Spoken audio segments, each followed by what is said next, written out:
This background sucks. In this video, I'm going to show you how I turn this old boring background into something way more natural and realistic.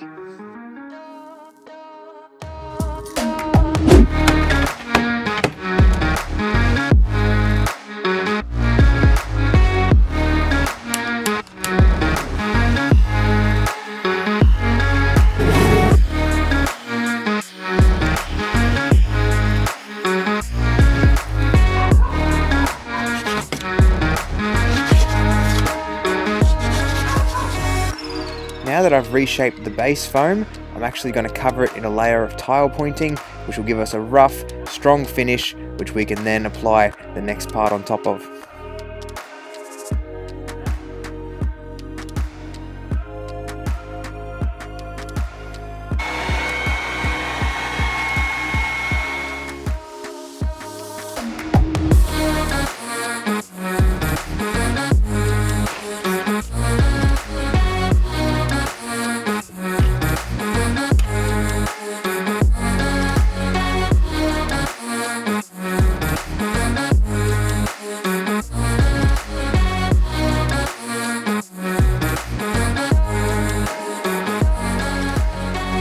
Process does take quite a while, and you've got to make sure your cement mix is mixed right so that it'll actually stay and hold form onto the rock wall. Otherwise, if it's too wet, too sloppy, it'll just fall right off. So nice and consistent, slap it on there, get a nice thick layer, and then we can go from there.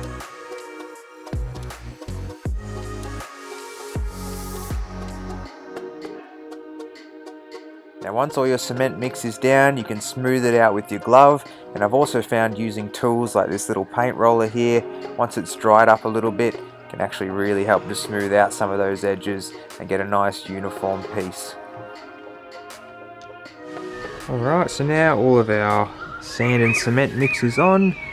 I've basically just got the basic shapes going there from the foam carving that was underneath, and then I've also added a bit of texture to the rock as well. So the way I'm doing this is actually a bit of a secret for now, because I'm still trying to refine it and make it the best that I can. So in the future I'll actually let you guys know how I get some of this little texture into the rock.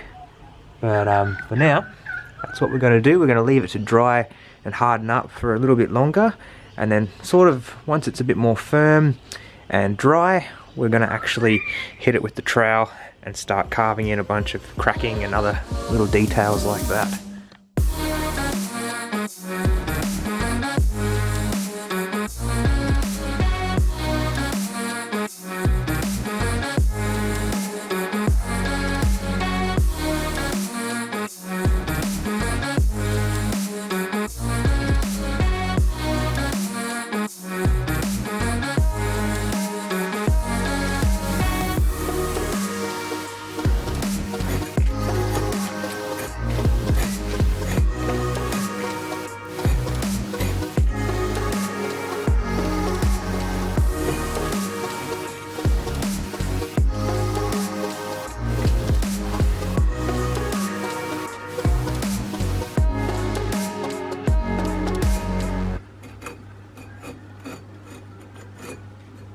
So when carving the sand cement mix, I find it really important to try and follow the natural contours and curves that the actual base rock work is actually showing.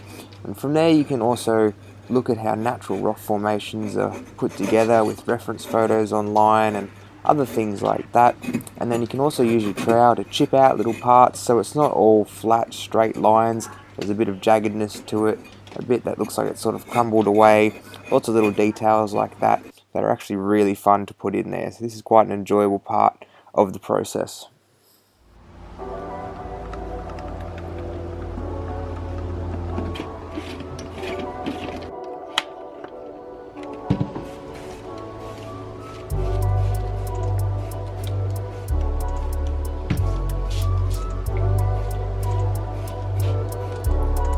Now once the cement is fully cured and dried, we can start painting. Now I'm using a variety of different oxide powders as well as acrylic paints that are non-toxic in order to paint this background. So I'm starting with some different layers of black and increasing that intensity of black as I go with different layers. It's really good to use a spray bottle and get that sort of wash effect or that sort of spattering effect, it really makes it quite easy. Then from there we can add some small details after.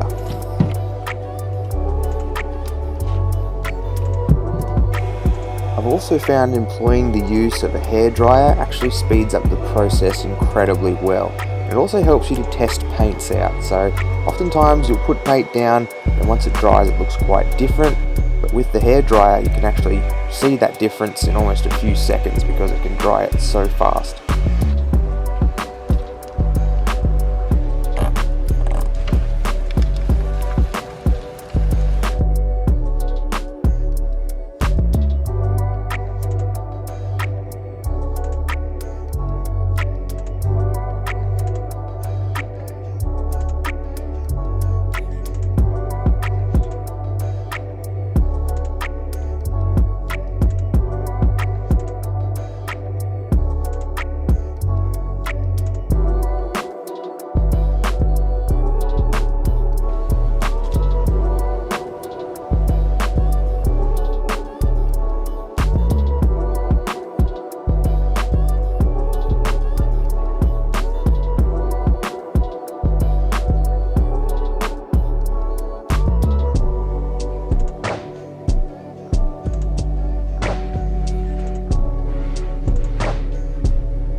There's how I upgraded this rock background. If you want to see how I set up this enclosure, make sure you guys stay tuned and I'll see you then.